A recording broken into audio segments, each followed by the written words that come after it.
What's up, bosses? Welcome back to my channel. Today in this video, we're going to be talking about how to get more views on YouTube.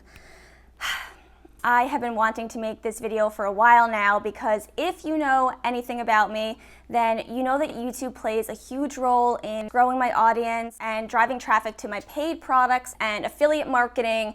Also, of course, an added bonus is that ad revenue once you're monetized.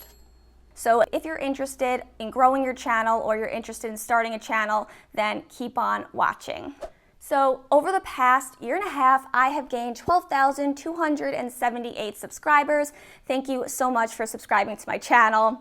And it wasn't kind of by accident. I was doing a lot of research on how to play nice with the YouTube algorithm, how to get more views. And if you know anything about the YouTube algorithm, then you probably know that YouTube wants to keep people on the platform. So you want to create videos that keep people's attention because when you have that good audience retention, YouTube will help rank your videos in search and also help promote your video in people's home feeds. And if you think that you have been creating videos that deserve more views and you're feeling discouraged because you're not seeing the growth or traction that you expected to have at this point, I want to encourage you to keep going because you never really know when YouTube is going to pick up your video and help you promote it. This actually happened to me. And when this video started ranking in search and then YouTube started pushing it to people's home feeds, I quickly hit my 4,000 watch hours, so I got monetized on YouTube, and this video really helped build momentum for my channel. So I want to share my screen, I want to take a look at this video and see why this happened, how this happened, and I want to give you some best practices and tips so you can see success on YouTube as well.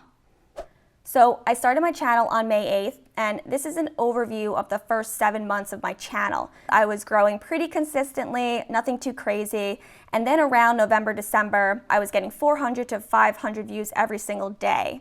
And if we zoom out a bit, boom, you can see January 19th, I had a peak.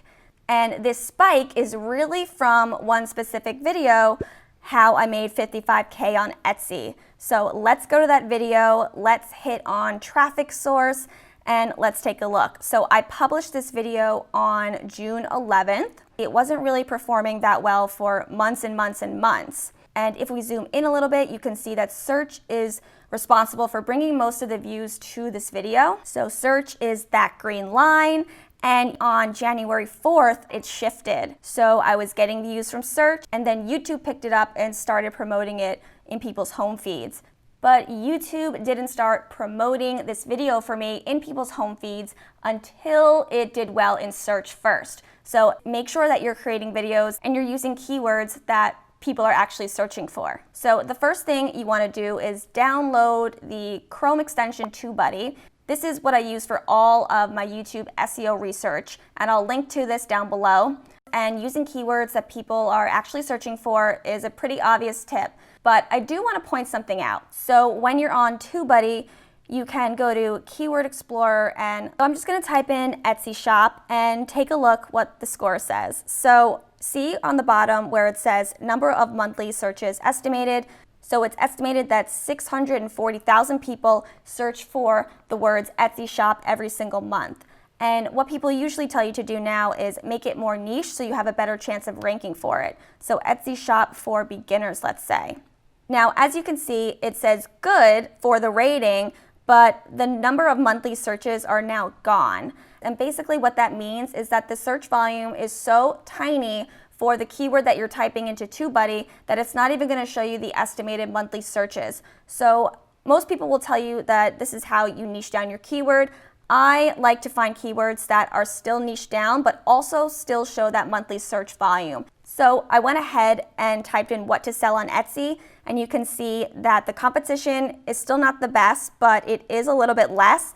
And the number of monthly searches are there, 16.4 thousand searches monthly. So this is a better keyword that I want to try to rank for because I actually do see the searches. Okay, so for SEO, step 1, download TubeBuddy. Step 2, make sure you're using keywords that actually have monthly search volume. Step number 3 would be to include your keywords in your titles, in your tags, description, and even in what you're saying in your video.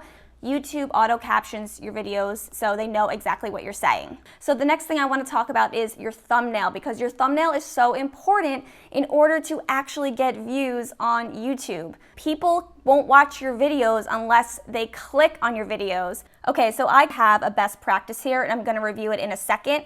I do want to say that different video topics might do better with different thumbnails, so I encourage you to take a look at some of the creators in your niche and see what they're doing in their thumbnail and use some of their thumbnails for inspiration for your own. But obviously have your own flair, because you don't want to look just like everyone else. You want to be able to stand out as well. Okay, so as you can see, in my thumbnails, what I do is I have a photo of me and I put it to the right side of my thumbnail. I do that because there's a timestamp in the lower right-hand corner, so if I was to put text there, it would get blocked off. I also try not to use too many words in my thumbnail because the thumbnails are tiny, so you want to make sure that people can actually read what you're saying on your thumbnail. And I do use warm colors for the most part, so yellows, oranges, pinks, reds, but you don't necessarily have to use those colors. That's just what I have seen work the best. I also like to use clip art or even screenshots from data or analytics or numbers that I'm going to share in the video. For example, in this thumbnail, I didn't create it yet, but I know I'm going to use the graph of my YouTube stats going up. So you can experiment with your thumbnails. You definitely want to make it clear, make it look professional. And once you have a good amount of videos on your channel, you can go to analytics, then you can go to reach, and then you can see your impressions click-through rate. So basically, someone sees your video, whether it's in search or on their home feed or in suggested, and your click-through rate is the percentage of times that when your thumbnail is shown, people actually click on it. So let's click see more. And then you can actually filter from highest click-through rate to lowest click-through rate. And then you can hover over each one of these video titles and you can see which ones are getting the most clicks, and then you can create your thumbnails in the future based on what's working for you. So we talked about SEO, we talked about thumbnails, we have to talk about audience retention, keeping people on your videos. I'm going to give you some of my tips for this. So I took a look at some of my top performing videos, and this is what I noticed. Number one was I kept the intro short. You want to keep it short, you don't want to bore them, try to keep it under 1 minute long. A lot of people comment on my videos saying that they love how I get straight to the point. Number two, you want to tell them what they can expect. In all my top performing videos, I do this. I tell them exactly what they're going to get. Either I list it out or I just briefly summarize what the video is going to be about. Another thing is I had title cards, lower thirds, graphics, screen shares. So I was sharing different things. I was making sure that the video was interesting. I also use sound effects. Don't overdo it, because I definitely have overdone it or made the sound effects too loud in previous videos and I've been called out on it. So definitely try to keep it to a minimum, but still add those little pops, those whooshes, and keep the video moving so people stay interested. So one thing you can do is you can go to analytics and you can go to engagement, and if you scroll down, YouTube breaks out a bunch of data for you. So your key moments for audience retention. So if you click on intro, it says viewers still watching around the 30-second mark. So 79% of people watch this video for the whole 30 seconds. Now that might seem like a ridiculous thing to point out, but if you have been on the platform for a little bit, you will notice that there's always a dip right when the video starts. So if you're able to keep a large percentage of people's attention very early on in the video, then that's a good thing, and you want to take a look and see what you're doing in these videos where you're able to keep people's attention for the first 30 seconds so you know how to start your videos in your future videos. Also, they show you the continuous segments, so you can go through these and see why people are staying on.